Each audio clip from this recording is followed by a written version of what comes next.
Boa noite, meus irmãos.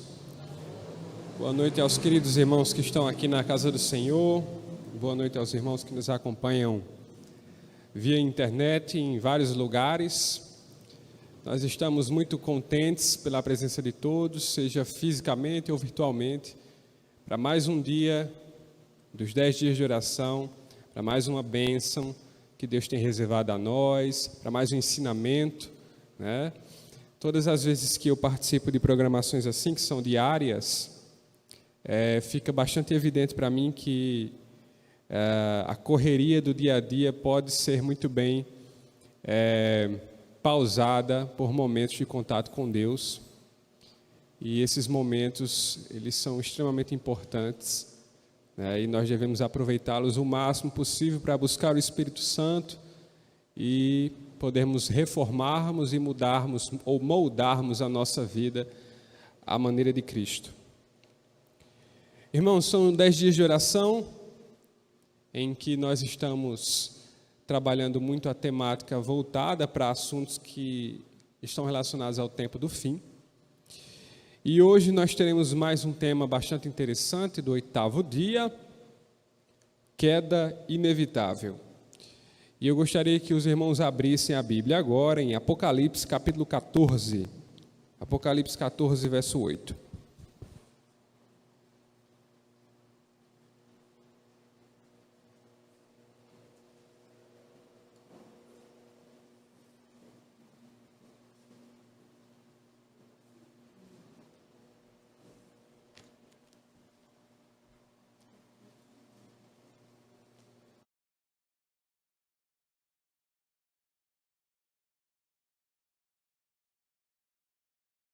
Apocalipse 14, verso 8.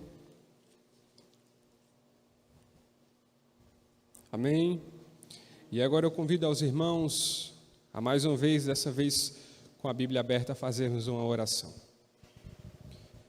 Querido e grandioso Pai, nós estamos agora com a Tua palavra aberta, simbolizando o desejo, ó Pai, de ouvirmos a Tua voz. Nós sabemos que mesmo com a vida conturbada, existe uma necessidade muito grande de te buscar. Na verdade, ela cresce à medida que nós entramos em exposição ao mundo, essa necessidade ela cresce. E neste momento nós queremos pausar tudo o que estamos fazendo, nós queremos neutralizar qualquer tipo de influência, para que apenas a Tua voz prevaleça e fale conosco. Apenas o Senhor em nossa vida neste momento. Que nós possamos tirar algum proveito, um ensinamento importante desta noite. E é isso que nós te pedimos, em nome de Jesus. Amém. Apocalipse, capítulo 14, verso 8, diz o seguinte: Então outro anjo o seguiu, dizendo em alta voz: Caiu a Babilônia, caiu a grande cidade que fez todas as nações beberem do vinho da fúria de sua imoralidade, ou de sua prostituição.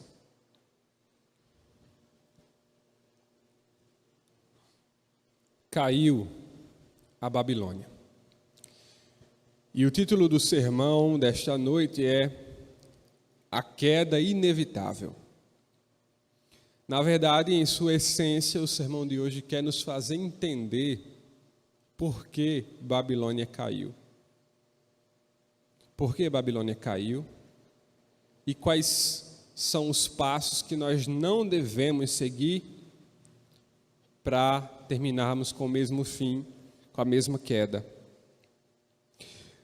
Bem, nós podemos fazer uma retomada na história para entender um pouco do que representou a Babilônia, mas a Babilônia, ela foi um reino ou um império, um dos maiores impérios que esse mundo já teve, que durou até o ano de 539 a.C., que foi o ano da invasão, né, dos medos persas à Babilônia. Então, até o ano de 539, a Babilônia era quem ditava a ordem do mundo. As tendências, a cultura, a arte, a ciência, tudo que o mundo consumia, a Babilônia era o centro. Não havia nada mais importante na terra do que o Império Babilônico, nada que fosse mais, nada que tivesse uma influência mais forte nas pessoas do que a Babilônia. Assim como hoje nós temos uma metrópole como Nova York como referência, naquele tempo nós tínhamos a Babilônia como a grande cidade do mundo. A Babilônia era um lugar muito habitado, um lugar muito bonito, um lugar que esbanjava toda a modernidade da época, e a quem via a Babilônia não se poderia imaginar que um dia ela fosse ruir. Não teria uma possibilidade de queda para a Babilônia aos que habitavam a terra naquele momento. Babilônia era um reino incontestável. Nenhum outro rei, nenhum outro poder parecia fazer ameaça à Babilônia. E isso fazia com que os reis da Babilônia, se envaidecessem, se enchessem de soberba e jamais humilhassem o seu coração. Ao longo da história do reino de Babilônia, durante todos os reis que passaram pelo império, Deus mostrou que o coração dos reis precisava ser humilhado. Deus mostrou que havia uma chance de mudança para aqueles reis,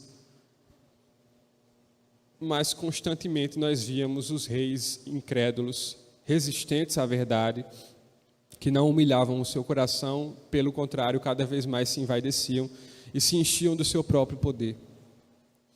Mas uma explicação para isso, irmãos, é quando a gente volta lá para a história do mundo, lá no dilúvio. Nós sabemos que Noé tinha 3 filhos, Sem, Cam e Jafé. Sem tomou seu destino rumo à Ásia, e é daí que surge a palavra semita. Aqueles que foram para a Ásia são descendência de Sem. Os que foram para a Europa são descendência de Jafé, são os jafeitas. E os que povoaram a África são os cananitas, descendência de Cam, o filho do meio. Aquele que blasfemou contra o pai e recebeu então uma maldição. Cam parecia ser o filho rebelde, aquele que não se submetia. E a sua linhagem não foi das melhores. O neto de Cam, portanto o bisneto de Noé, chamava-se Nimrod. Nimrod foi simplesmente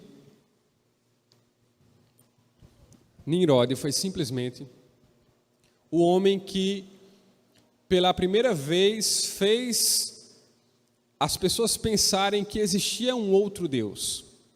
Antes de Nimrod, não existia nenhuma outra opção de Deus na cabeça das pessoas. Só existia no imaginário coletivo das pessoas o Deus verdadeiro. Mas Nimrod, neto de Cam, ele mesmo se proclamou um Deus. Ele mesmo se proclamou um Deus e ao seu povo ele quis a adoração. E Nimrod fundou a cidade de Babilônia. A cidade de Babilônia está fundada, ou foi fundada, por um homem que se dizia um Deus. Ou seja, Babilônia era um lugar de incredulidade desde a sua origem. Desde o primeiro deus pagão, Babilônia já era um lugar de incredulidade. Se a gente olhar para a história de Babilônia, para as aparições de Babilônia na Bíblia, nós podemos notar facilmente que Babilônia representa toda a ação de esforço humano distante do ideal divino. Nós podemos lembrar da famosa história de Babel, a construção de uma torre que iria contra o ideal de Deus, a partir do esforço humano. Babilônia, Babel, essa era a representação. Algo que se opõe a Deus e que se confia no esforço humano. Ao mesmo tempo que existe essa figura de Babilônia várias vezes presente na Bíblia, nós temos em contraposição a ela a figura de Jerusalém. Babilônia e Jerusalém não representam apenas dois lugares físicos. Isso é algo extremamente importante para entender o Apocalipse. Babilônia não representa simplesmente aquele reino passado, que no ano de 539 a.C. caiu. Babilônia representa algo mais, representa um estilo de vida, uma posição. Uma posição de enfrentamento a Deus, de algo ou alguém que confia em si mesmo e não em Deus. Isso é o que Babilônia representa. E Jerusalém, ao contrário de Babilônia, representa o lugar em que Deus está, representa o reino eterno, representa a vontade de Deus. E sempre nós vemos a oposição entre Babilônia e Jerusalém, representando as forças do bem e as forças do mal. Nabucodonosor II planejava que seu reino fosse universal e eterno. Irmãos, antes de vir para cá, eu coloquei no YouTube, estava assistindo ali na van, eu estava vindo de Puxinanã, um vídeo sobre o reino da Babilônia e sobre as grandezas da Babilônia. Uma das grandezas mais conhecidas da Babilônia era os jardins suspensos, que foram descritos por Aristóteles como algo extremamente maravilhoso, incomparável a tudo que existia naquela época, que enchia os olhos de qualquer pessoa que visse. Uma espécie de pirâmide de degraus, com jardins suspensos em colunas, com todos os tipos de flores, com todos os tipos de árvores frutíferas, no meio de um império que era grandioso. Mas se não fosse pela descrição de Aristóteles, nós nem saberíamos da existência disso. Porque a tradição oral foi quem levou o legado da grande Babilônia que um dia existiu. Algo grande que ruiu. Isso não é algo incomum na história da humanidade. Quantas vezes nós vimos grandes empreendimentos humanos que se reduziram a um nada depois. E eu fico lembrando recentemente eu assisti mais uma vez o filme Titanic, e nós sabemos que a proposta do Titanic era de ser um navio que nem Deus poderia afundar. E quando começa o filme, a gente vê que é um navio gigantesco, cheio de glamour, cheio de esplendor, assim como o reino babilônico um dia foi. E esse navio, em menos de uma hora, foi para o fundo do mar. Todo o empreendimento e esforço humano que levou aquele esplendor, em poucos minutos estava no fundo do mar. Assim como a gente também pode olhar para a experiência das Torres Gêmeas, que era o centro comercial do mundo, em que os grandes empresários trabalhavam e ganhavam dinheiro em ações, e em poucos minutos também tudo vai ao chão. aquele grande empreendimento humano. Isso nos faz pensar que as grandiosidades do mundo contemporâneo também estão sujeitas ao mesmo destino. Essa semana eu estava vendo no Instagram um edifício que se chama Burj Khalifa. Não sei se os irmãos já viram na televisão ou na internet, mas é um edifício que fica lá no Oriente Médio. Burj Khalifa é um prédio de quase 1 quilômetro de altura. Imagine, quase 1 quilômetro de altura. 1 quilômetro de distância já é muita coisa, agora imagine de altura. Algo maravilhoso, lindo, é um edifício lindo. E toda a ostentação que esse edifício ostenta, toda a ostentação que ela demonstra, nós sabemos que está sujeita ao mesmo fim das outras grandiosidades que o ser humano já construiu. Mas o grande problema, irmãos, é que o esplendor, as grandiosidades, no tempo delas, elas não fazem as pessoas pensar que aquilo um dia terá um fim. As pessoas se iludem de que aquilo não passará.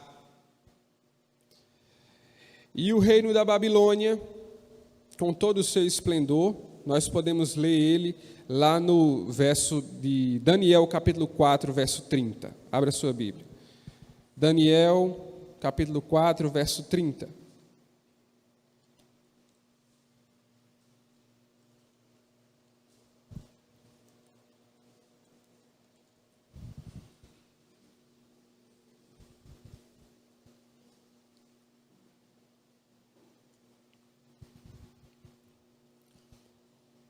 Vejam a grande cidade da Babilônia. Com meu próprio poder construí essa cidade para ser o centro do meu reino e para mostrar o esplendor de minha majestade. Esse é um discurso de um dos reis da Babilônia. E nós vemos aqui algo que realmente não foi um empreendimento simples do ser humano. Até quando a Grécia, depois que passaram os medos persas, a Grécia tomou o poder como o grande império do mundo, a Babilônia ainda era uma grande metrópole, referência linda, que encantava os olhos das pessoas do mundo. Em Daniel, no capítulo 5, nós também vamos ter a continuação desse verso. Daniel, capítulo 5, verso 18. Abra a sua Bíblia.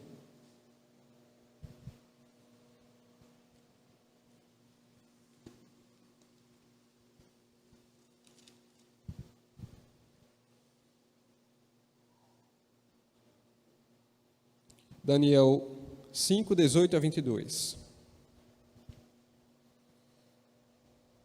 Ó Rei, o Deus Altíssimo deu soberania, majestade, glória e honra a seu antecessor, Nabucodonosor. Ele o engrandeceu de tal modo que povos de todas as raças, nações e línguas estremeciam de medo diante dele.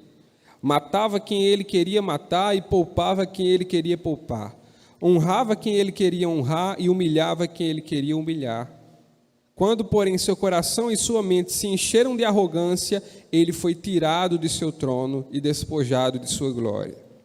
Foi expulso do convívio humano. Sua mente se tornou como a de um animal, e ele viveu entre os jumentos selvagens. Passou a comer capim como os bois, e foi molhado pelo orvalho do céu, até entender que o Deus Altíssimo domina sobre todos os reinos do mundo e nomeia quem Ele quer para governar sobre eles. Ó Belsazar, o Senhor é sucessor dele, e sabia de tudo isso, mas mesmo assim não se humilhou. Irmãos, até certo ponto da história das pessoas, até certo ponto, o esforço humano sem Deus, ele parece ser próspero. Eu não sei quantas vezes você já parou para enxergar ao seu redor pessoas que não querem o menor contato com Deus, que não têm o menor interesse em igreja, em Bíblia, mas que prosperam e muito. Isso é normal, porque até certo ponto da história, pessoas que não têm contato com Deus podem sim prosperar. Muitas vezes nós cristãos ficamos revoltados com esse tipo de situação, porque nós servimos a Deus, nós estamos em pleno contato com Ele, e nós nos vemos muitas vezes na lama em algumas situações do dia a dia, e outras pessoas que são incrédulas, infiéis, prosperando, frutificando, e a gente se pergunta o porquê disso. Irmãos, para a prosperidade sem Deus existe um prazo de validade. Falei sobre isso também recentemente quando estive no Zumbi, no segundo dia dos 10 dias de oração. O sucesso, a prosperidade dos infiéis, por mais grandiosos que sejam, tem prazo de validade. A queda é inevitável. Mas a nossa prosperidade, ela não virá facilmente, ela demorará. Mas quando ela vir, ela virá de uma vez por todas. Eu não estou falando de prosperidade aqui na terra. Talvez a gente consiga, talvez você consiga um emprego melhor, talvez você consiga um sucesso financeiro, bens materiais, talvez, mas não é sobre essa prosperidade que eu falo. A prosperidade que nós devemos focar é aquela que não passará, aquela que não terá prazo de validade, aquela que não estará sujeita a nenhuma queda. A essa nós devemos nos apegar. Esse texto que a gente acabou de ler é uma fala de Daniel e mostra que Deus dá chance aos infiéis. Durante toda a história dos reinados de Babilônia, Deus deu chance aos reis para que eles caíssem em si em relação à verdade. Mas eles foram resistentes. E qual foi o resultado disso? Abra sua Bíblia ainda em Daniel, no capítulo 5, verso 26. Ainda em Daniel, capítulo 5, verso 26 ao 28, nós vamos ler.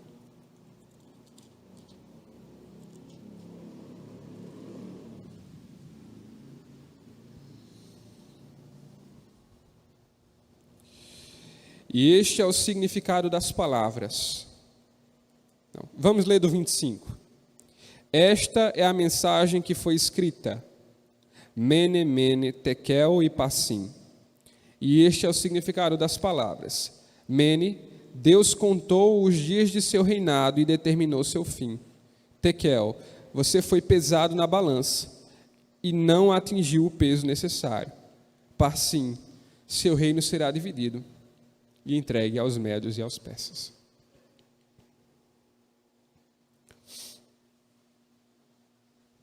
Irmãos, às vezes a gente pensa que a prosperidade dos infiéis prova que Deus não está sob o controle de todas as coisas. Talvez muitos já caíram nesse pensamento, mas Deus sempre está sob o controle de todas as coisas. Todas as coisas estão de acordo com a vontade dEle. E por mais duradouro que tenha sido o reino de Babilônia, por mais que tenha feito atrocidades, Deus estava ainda no controle de todas as coisas, como Ele sempre esteve. E no momento que Ele decidiu que Babilônia teria um fim, assim aconteceu. E o recado foi passado.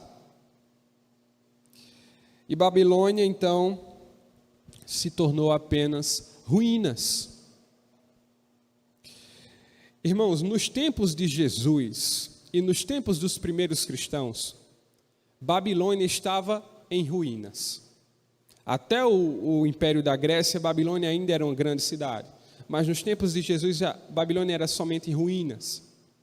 E as pessoas olhavam para aquelas ruínas e lembravam que naquele lugar, um dia, já havia existido algo grandioso, uma grande metrópole. E as ruínas de Babilônia tornaram-se uma prova de que grandes empreendimentos humanos sem Deus podem um dia se reduzir a nada. A nada.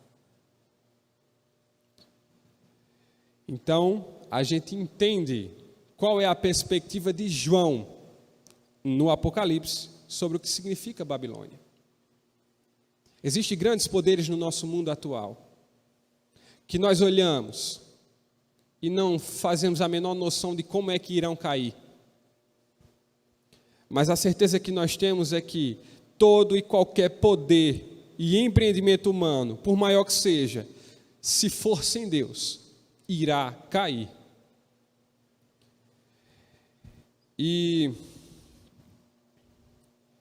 essa imagem de Babilônia, a rejeição da igreja cristã, ela gerou uma queda moral que representa o discurso do primeiro anjo, do segundo anjo, que nós lemos lá no início do sermão. Caiu a grande Babilônia, representa a rejeição da verdade.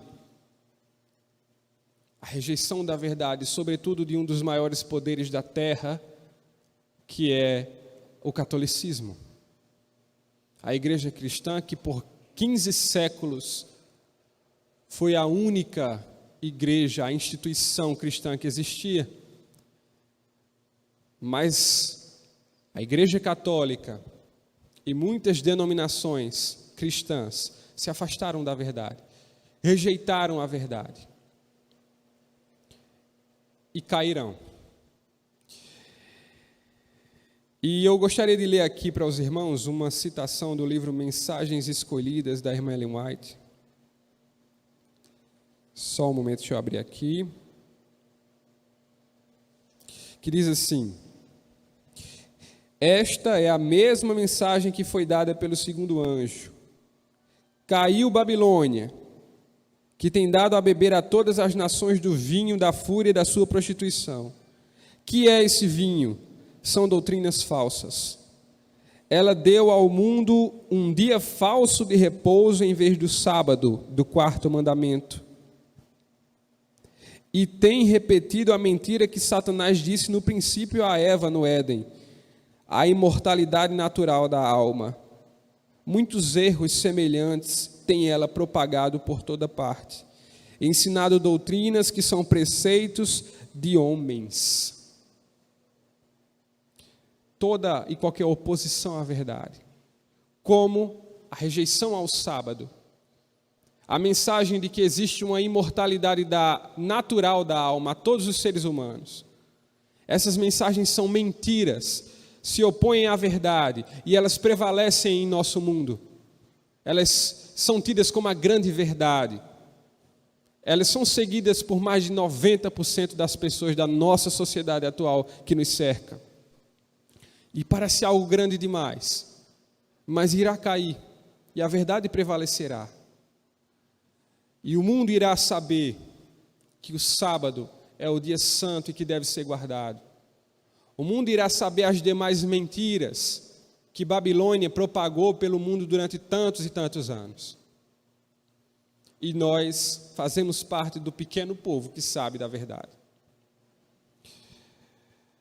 Mas aí, nós agora vamos responder a uma pergunta que eu coloquei aqui no início. Por que Babilônia caiu? Quais foram os motivos da queda de Babilônia? E esses motivos servirão de alerta para nós entendermos a queda da Babilônia contemporânea. O primeiro motivo foi a idolatria. A idolatria de Babilônia. Babilônia ficou reconhecida literal e simbolicamente por muito tempo como a inimiga tradicional da verdade e do povo de Deus. O termo Babilônia, como se usa no Apocalipse, simboliza desde a antiguidade todas as organizações religiosas e apóstatas e seus aliados. Babilônia tinha divindades como Marduk, Apsu, Tiamat, Ansar, Nabu, Ashur e Astarte. Compunham um menu de templos e serviços do culto. Muitos rituais de adoração envolviam ofertas corporais, erotismo, sexualismo e adoração a ídolos e imagens. A Babilônia, que caiu, colocava muitas outras coisas no lugar de Deus, como adoração, como idolatria. E esse foi um dos grandes motivos de sua queda. Trocar Deus por outras coisas, por poderes que não têm a menor importância. Depois, segundo motivo da queda de Babilônia, a sua iniquidade. E aqui tem um texto aqui que eu gostaria de ler para os irmãos, que diz assim, só um instante, deixa eu abrir aqui.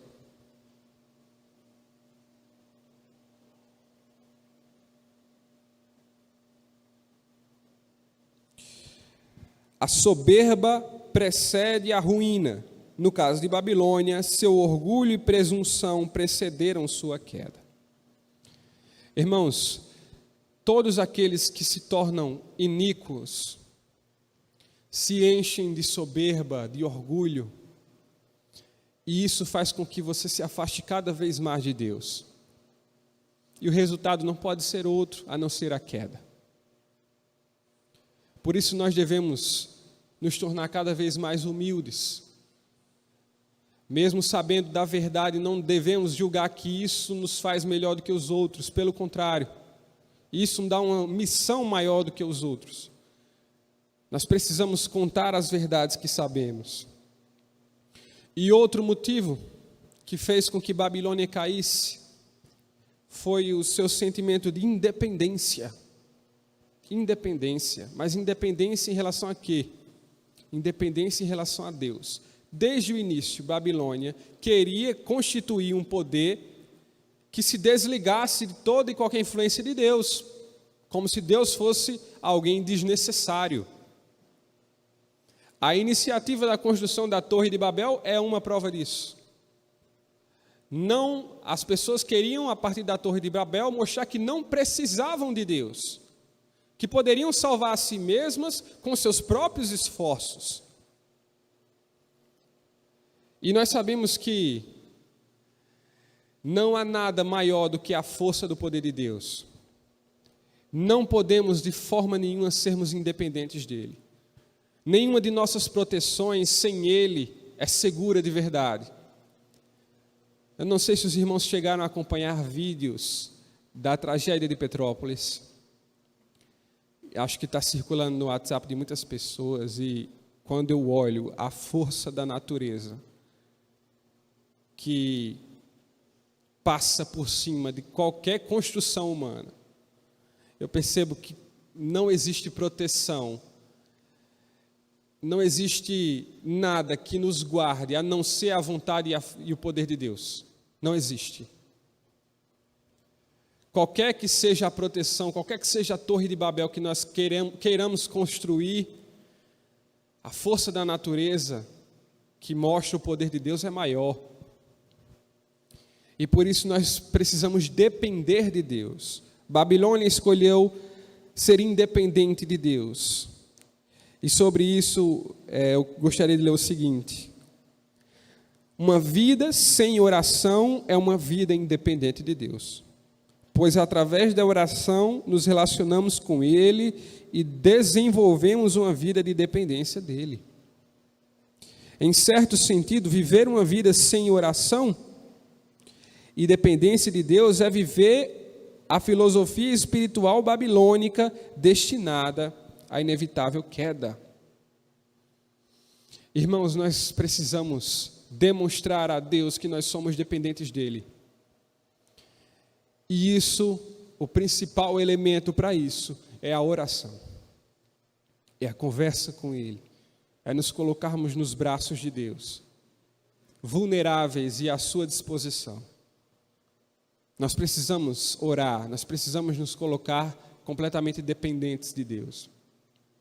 A independência que Babilônia tanto queria, ela foi sucedida por uma queda que a transformou no reino quase que desconhecido, quase que sem informações sobre, somente ruínas.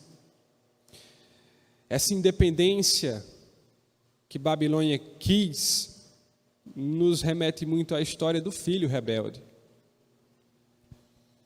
O filho rebelde, o filho pródigo, e não somente a história do filho pródigo, mas tantos filhos que nós vemos por aí que querem independência.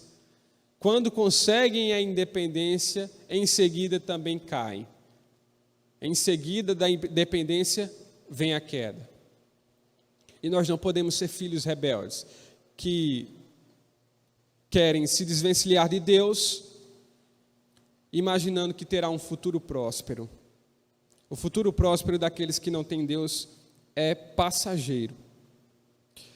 E mais um dos motivos da queda de Babilônia foi a sua prostituição espiritual.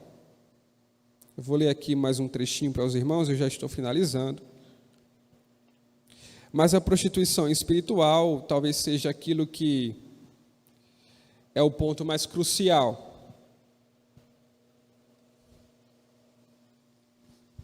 Essa prostituição é uma referência às falsas doutrinas e ensinamentos que são preceitos humanos. Irmãos, a Bíblia ela está acessível a todos nós. Todos nós sabemos quais são as verdades e quais são os conceitos humanos que foram criados. Todos nós aqui sabemos o que é bíblico e o que é que não é. Mas existe tanta gente no mundo aí fora que não sabe o que tem na Bíblia e deve ser seguido e o que foi uma construção, uma tradição criada por homens. E tudo aquilo que não for bíblico não tem raiz. E o futuro disso é a queda, e as pessoas precisam ser avisadas disso. Depois nós iremos, provavelmente ainda no próximo dia dos 10 dias de oração, estudar um pouco sobre a mensagem do terceiro anjo, pedindo para que o povo de Deus saia da Babilônia, saia das falsas doutrinas, saia dos enganos, saia dos conceitos humanos e volte ao Senhor, volte a Deus, a verdade, as verdadeiras doutrinas. E o povo de Deus só irá às verdadeiras doutrinas a partir do momento que aqueles que sabem propaguem elas. A verdade do sábado, a verdade da eternidade com Deus para os salvos, a verdade da perdição eterna, tudo aquilo que as pessoas não sabem e que foram enganadas, esses enganos precisam ser desfeitos. Nós precisamos tirar as pessoas que nós amamos da Babilônia. Precisamos tirar, porque nós sabemos que existe uma queda iminente que está chegando. Está muito próximo o dia que de uma vez por todas Babilônia cairá. E nós não queremos que os nossos amados estejam nela. Precisamos avisar quais são as verdades, para que a prostituição espiritual não se aplique na vida das pessoas que nós prezamos tanto. E assim como nós fomos esclarecidos das verdades que temos nesse livro, nós precisamos alertar para as pessoas. Como seria bom que todos os habitantes da terra lessem a Bíblia, lessem todas as verdades que tem nela e considerassem apenas o que tem aqui. Mas infelizmente Satanás conseguiu deturpar. Satanás conseguiu, através de seus agentes, espalhar a mentira de uma tal forma que se transformou em uma grandiosidade. Tem um ditado que diz que uma mentira contada 1000 vezes se torna uma verdade. E isso se aplica na cabeça de muitas pessoas. O domingo como dia de guarda é uma prova disso. Irmãos, vai chegar um tempo em que esses enganos de Babilônia, eles tomarão uma proporção ainda maior. Mas, à medida que a proporção que for tomada seja maior, a queda também será. A queda de Babilônia será grandiosa, gigantesca. E nós precisamos ficar firmes na verdade e trazer pessoas à verdade. Esta é a mensagem que nós temos para hoje. E agora nós iremos ficar de pé. e iremos cantar o nosso hino, tema desses 10 dias de oração. Primeiro Deus.